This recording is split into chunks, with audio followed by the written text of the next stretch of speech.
विज्ञान का जन्म केवल कुछ सदियों से नहीं किंतु हजारों सालों से मनुष्य के विकास के साथ होता आया है।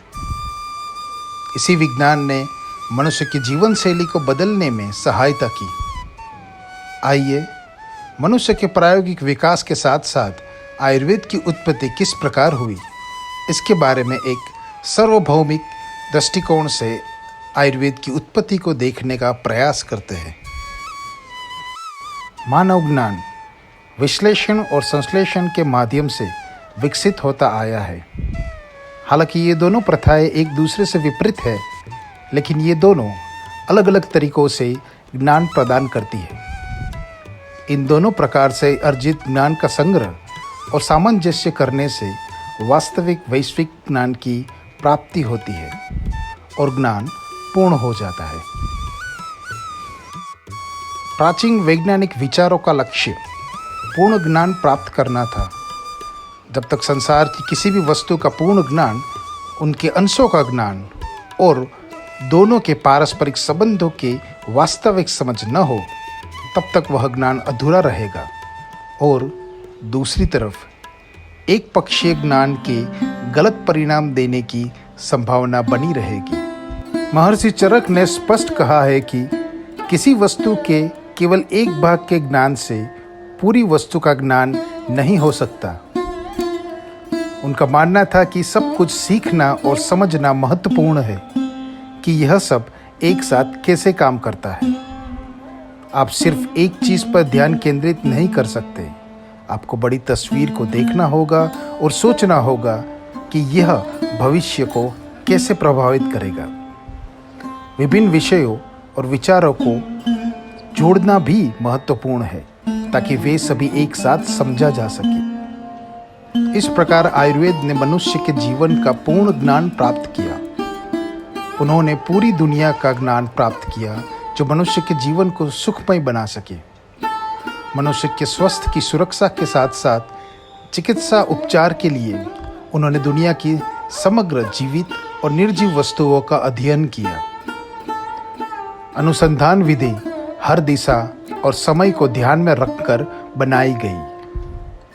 अब एक इकाई के रूप में समग्र रूप से मानव का अध्ययन करके कैसे वैश्विक ज्ञान की उपलब्धि हुई, आइए देखते हैं।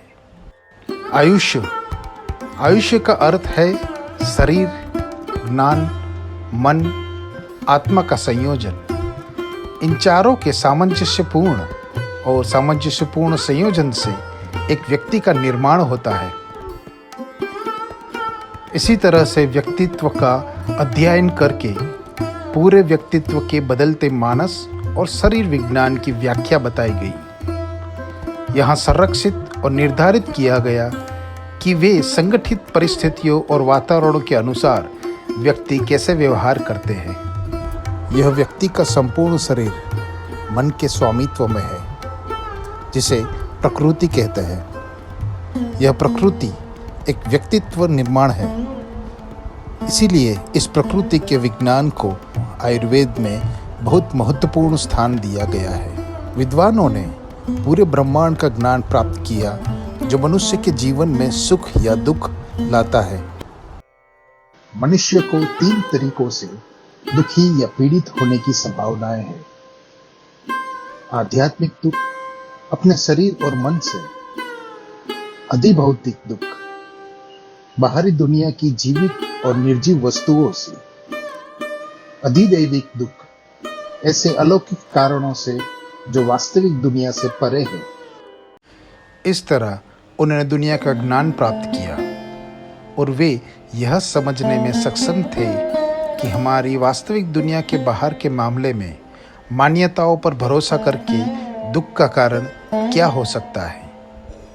उन्होंने मानव स्वास्थ्य की रक्षा और बीमारियों का इलाज करने के लिए दुनिया में केवल उन्हीं पदार्थों को खोज की कोशिश की जो कि फायदेमंद मालूम पड़े। महर्षि चरक का कथन है कि इन शिक्षा के अनुसार संसार में ऐसा कोई पदार्थ नहीं जो उस युक्ति या उस उद्देश्य की औषध ना हो। पूरी दुनिया की वस्तुओं को इस तरह से खोजा गया था। संशोधन के सार्वभौमिक पद्धति द्वारा समय और स्थान की सभी स्थितियों पर ग्रंथ तैयार किए गए। अनुसंधान के पाठ्यक्रम ने वैज्ञानिक पद्धति के माध्यम से वर्तमान, अतीत और भविष्य, दृश्य या अदृश्य, अंतरिक्ष के निकट और दूर की साधारण या असाधारण वस्तुओं का सत्य ज्ञान प्राप्त करना संभव बना दिया। उन्होंने अध्ययन की एक विधि विकसित की जिसमें सभी चीजें शामिल थी। महर्षि चाणक्य के अनुसार संसार में सब कुछ दो प्रकार का होता है, सत्य और असत्य। इसे परीक्षा करने की 4 विधियां होती है। आप्तोपदेश मतलब सत्य ज्ञान, प्रत्यक्षता यानी प्रत्यक्ष रूप से देखा गया, अनुमान मतलब धारणा, और युक्ति यानी योजना। आयुर्वेद इस वैज्ञानिक पद्धति से उस समय प्रचलित विज्ञान, ज्ञान, दर्शन, तर्क और अन्य सभी ज्ञानमीमांसा के सार का निचोड़ लिया और हर चीज़ को उसकी संपूर्णता में और उसके व्यक्तिगत स्वरूप में समझने की कोशिश की, जो कि मुख्य रूप से प्रत्यक्ष पर निर्भर था। जब प्रत्यक्ष संभवित नहीं था तो उन्होंने सत्कर्मवाद का एक सिद्धांत बनाया और उसे अनुमान के साथ परीक्षण किया, लेकिन उन्होंने अनुमान में प्रत्यक्ष को केंद्र बिंदु को पकड़ के रखा। एक बार जब किसी के लिए प्रत्यक्ष से स्पष्ट हो गया है तो आज हम अनुमान में विश्वास करते हैं। वर्तमान, अतीत और भविष्य की समझ इस पद्धति की समझ है। जहाँ सत्कर्मवाद भी नहीं समझा जा सकता, वहाँ उन्होंने आप्तोपदेश अर्थात सत्य ज्ञान के प्रयोग का उपदेश दिया। हालांकि ये उपदेशक राग, द्वेष, रजस, तमस से ऊपर के व्यक्ति थे। उन्होंने उग्र तप की शक्ति से ज्ञान प्राप्त किया था और हर समय इंद्रिय शक्ति के माध्यम से सब कुछ स्पष्ट देख सकते थे। परीक्षण की इस अनूठी तकनीक के उपयोग में मनुष्य ने मन, शरीर, इंद्रिय आदि का पूर्ण ज्ञान प्राप्त कर लिया। अब मनुष्य हर उस चीज के बारे में सोच रहा था और देख रहा था कि जिससे उसे खुशी मिल सके। जब संपूर्ण सृष्टि के वातावरण, पीड़ा और पीड़ा के संभवित उत्पादक का ज्ञान प्राप्त हुआ तो संपूर्ण विश्व इस सुख की वस्तु की एकाकी बन गया। किसी मनुष्य का उद्भव या विकास इन परिस्थितियों और वातावरण के साथ अनुकूलन और सामंजस्य पर आधारित होता है।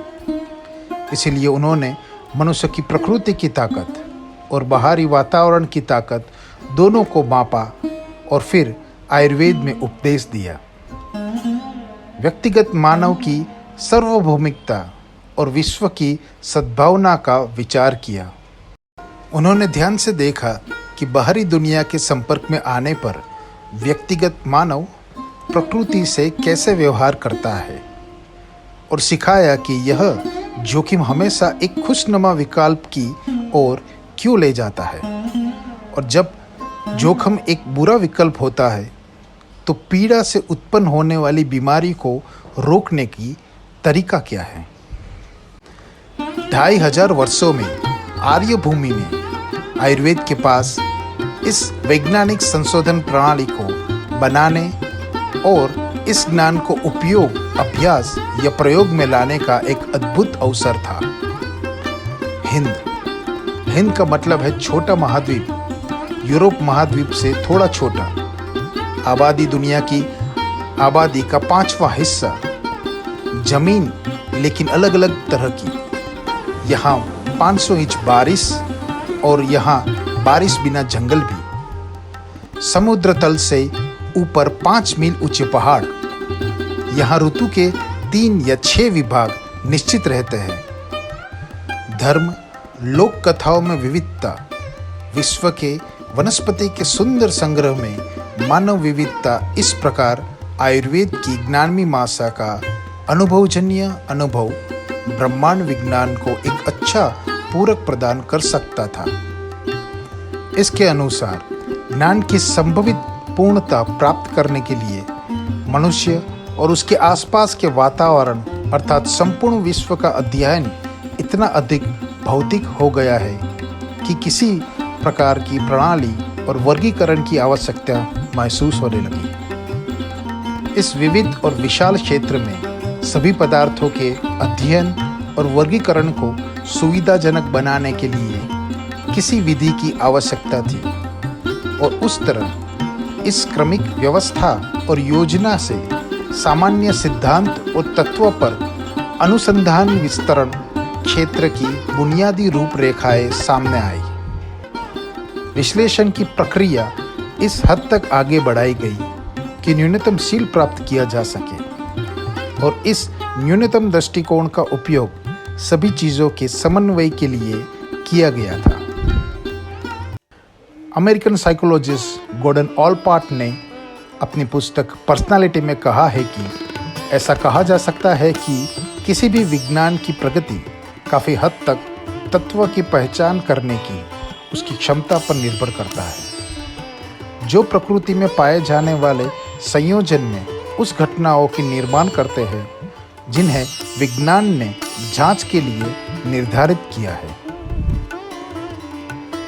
इन्हीं तत्वों की तालिका के बिना रसायन विज्ञान का अस्तित्व नहीं हो सकता था। कोशिकाओं की खोज के बिना जीव विज्ञान आदिम जीववाद से थोड़ा बेहतर होता, जबकि भौतिकी ने तत्वों के एक समूह को दूसरे के बाद त्याग दिया है। क्वांटम सिद्धांत में फिर से अन्य प्रकार के तत्वों की ओर आता है। आयुर्वेद इसी विश्लेषण पद्धति का अनुसरण करते हुए पंचमहाभूत और त्रिदोष के सिद्धांत पर पहुंचा है। विज्ञान एवं आत्मज्ञान के महान विद्वान महर्षि अत्रेय जगत के 9 तत्वों से निर्मित मानते हैं। पृथ्वी, जल, तेज, वायु और आकाश पंचमहाभूत है। आत्मा, मन, काल और दिशा 9 संक्षिप्तों में मूल द्रव्य है। इंद्रियजन्य पदार्थों को चेतन तथा असंवेदनशील पदार्थों को अचेतन कहा जाता है। यहीं से आयुर्वेद में संसार के पदार्थों और तत्वों का वर्गीकरण शुरू होता है। अगर आप यह तर्क को समर्थन करते हो तो इस वीडियो पर कृपया अपनी राय या विचारों के साथ कमेंट करें।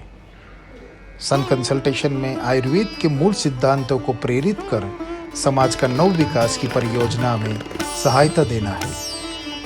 हमसे जुड़ने के लिए डिस्क्रिप्शन बॉक्स में दिए ईमेल आईडी से आप हमें संपर्क कर सकते हैं। नमस्ते, जय आयुर्वेद।